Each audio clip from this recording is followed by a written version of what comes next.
Olá pessoal, vamos estudar, vamos cuidar do espírito também, vamos nos tornar mais conhecedores das coisas espirituais. Estamos aqui para continuar a estudar o Evangelho segundo o Espiritismo e estamos no capítulo 28, estudando as preces, as sugestões de preces que não precisam ser seguidas ao pé da letra, adaptadas à nossa situação. Então, capítulo 28, estamos no item 62 e 63. Vamos fazer hoje a prece pelas pessoas a quem tivemos afeição. Pessoas desencarnadas, pessoas que já voltaram para o mundo espiritual, porque não é uma ida, é um retorno para a vida espiritual. Sabia que quando o espírito sai de lá e se prepara para reencarnar, é uma tristeza para os amigos e para os familiares que ficam lá. É parecido com a morte aqui, do jeito que a gente encara a morte.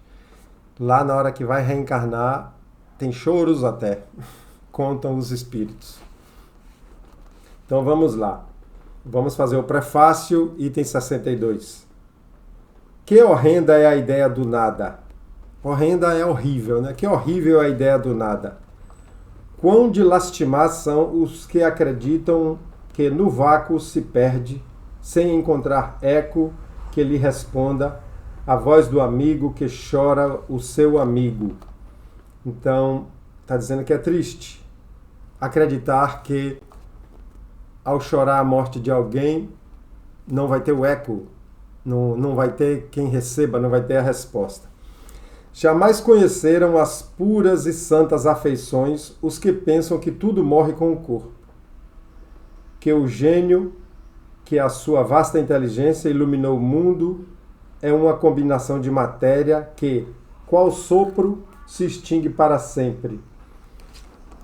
Citou aqui o exemplo de um gênio, de uma pessoa que iluminou o mundo, seja o gênio espiritual, o gênio do amor, como o gênio da ciência. Ele está dizendo que pena você pensar que eles morreram, acabou. Não. A sua vasta inteligência continua muito viva. E pensar que é uma combinação de matéria, né? Que apenas a matéria, as células, o cérebro é que faz aquilo. Então não é uma combinação de matéria.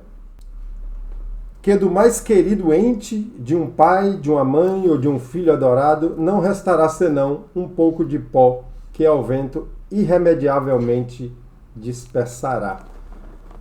Então ele está lamentando que algumas pessoas não acreditam e pensam que é isso, que seu pai, seu ente querido, sua mãe virou pó e acabou. Claro que não. O corpo foi devolvido à terra e o espírito segue, que é muito maior, mais iluminado que o corpo. E olha, não só as pessoas, mas os animais também, né?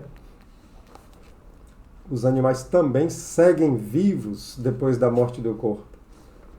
Como pode um homem de coração conservar-se frio a essa ideia?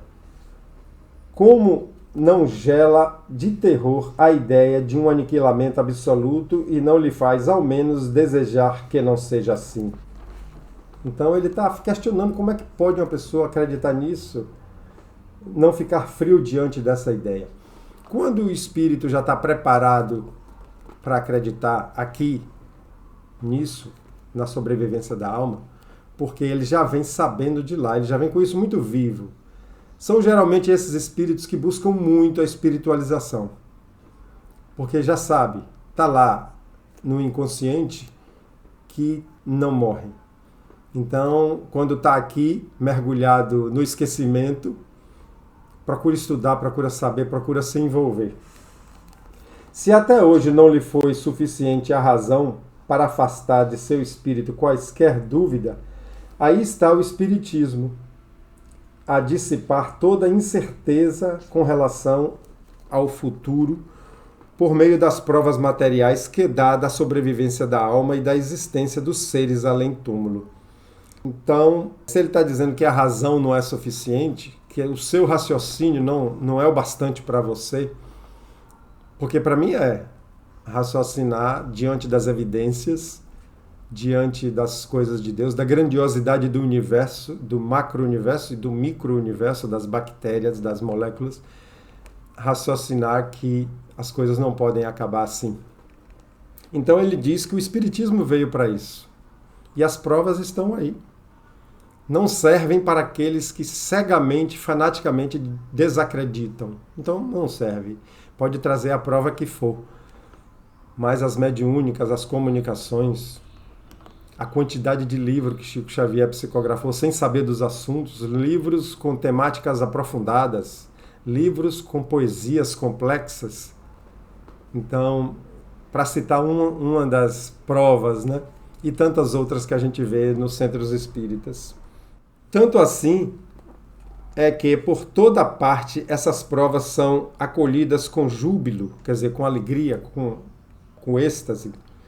A confiança renasce, pois que o homem doravante sabe que a vida terrestre é apenas uma breve passagem conducente à melhor vida. Uma breve passagem que nos conduz à vida melhor.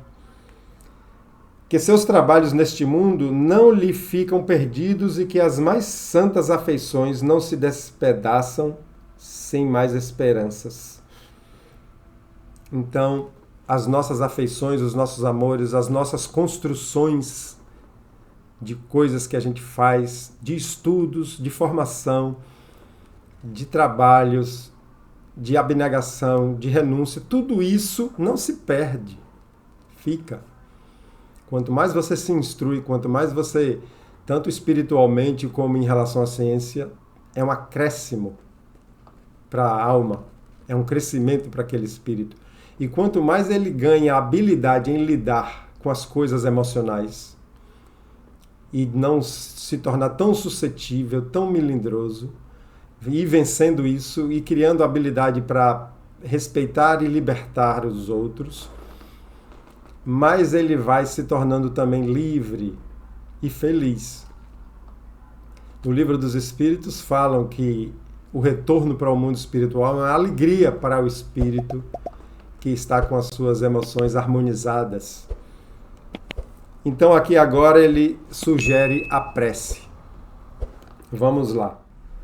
Digna-te, ó meu Deus, digna-te significa permita, permita, ó meu Deus, de acolher benévolo a prece que te dirijo pelo Espírito e falo o nome. E aqui agora você coloca o nome do Espírito que você teve afeição e ainda tem e que está desencarnado. Então, já está pedindo a Deus para acolher essa prece. Fazer-lhe entrever as claridades divinas e tornar-lhe fácil o caminho da felicidade eterna. Pede para iluminar e permitir que aquele espírito veja as claridades divinas, veja a sua nova situação, se perceba livre, se perceba retomando a vida de espírito. Permite que os bons espíritos lhe levem as minhas palavras e o meu pensamento. Tu, que tão caro me eras neste mundo, escuta a minha voz que te chama para te oferecer novo penhor da minha afeição. Então, aqui ele já está dirigindo a palavra diretamente para a pessoa desencarnada, né? Tu, aí eu falaria até o nome, tu, fulano, que tão caro, tão querido me eras, né? Então, dirigi diretamente a ele. Permitiu Deus que te libertasse antes de mim, e eu disso não me poderia queixar sem egoísmo, porquanto fora querer-te sujeito ainda às penas do sofrimento da vida. Tratou aqui como uma libertação. Deus libertou ele antes. E seria egoísmo, e é egoísmo quando a gente quer forçar, através do choro, do desespero, da queixa, que um espírito fique preso ainda. Então é egoísmo, liberte, deixe ir, chegou a hora. Fez tudo que podia para que a reencarnação continuasse, não teve jeito, então conforme os processos divinos. Liberte, faça uma oração e até diga, vai, eu te liberto. Espero, pois, resignado, o momento de nos reunirmos de novo no mundo mais venturoso no qual me precedes. Então, esperar com resignação o momento que vão se rever. Eu tenho esse pensamento muito claro, muito límpido, muito feliz em relação à minha mãe e a outras pessoas da família, pessoas queridas. Mas especialmente em relação à minha mãe, é muita alegria no meu coração, essa certeza de que estarei com ela aos abraços mais adiante. Sei que é apenas temporária a nossa separação e que, por mais longa que me possa parecer, a sua duração nada é em face da ditosa eternidade que Deus promete aos seus escolhidos. Pode parecer que está demorando, que é longa, que vai demorar, mas para o Espírito isso é muito rápido. E eu acrescento, nós visitamos durante o sono, durante a noite, quando a gente dorme, a gente se liberta do corpo, se mantém ligado, mas vai ao mundo espiritual. E se você, na hora das orações de dormir, pedir que visite, fazer essa solicitação, você vai manter esse interesse depois que sair do corpo. E pode reencontrar, mesmo antes de você morrer, você pode estar com ela. Que a sua bondade me preserve de fazer o que quer que retarde esse desejado instante e me poupe assim a dor de te não encontrar ao sair do meu cativeiro terreno.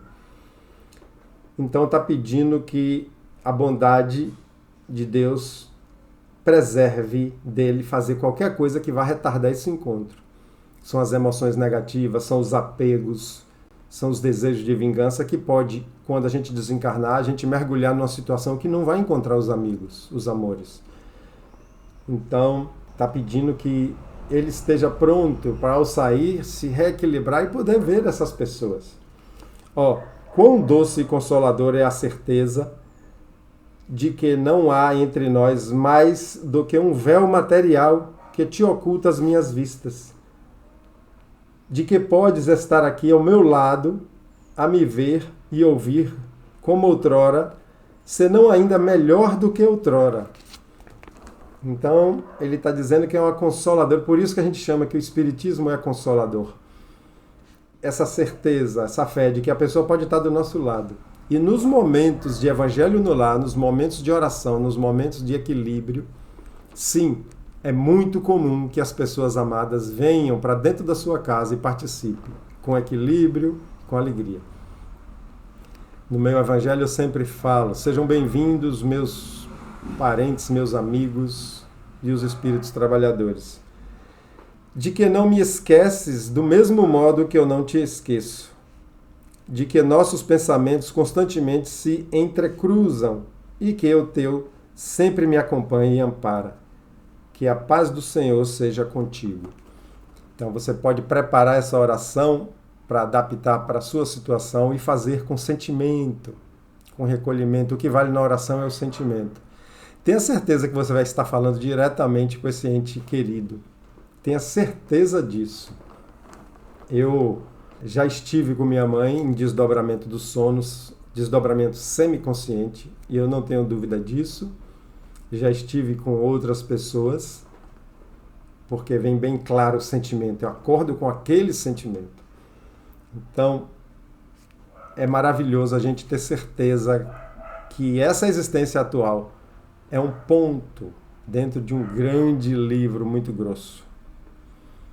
Deus é justo e amoroso. E o que a gente pensa que é sofrimento agora são os processos de reajuste, os processos de crescimento e de libertação, para que a cada encarnação saiamos daqui mais livres, mais leves, mais sábios, mais felizes. Que nosso Senhor Jesus Cristo e aquele Espírito que foi sua mãe na última existência aqui, Nossa Senhora Maria, abençoe nossos lares e nossas famílias. Até o próximo.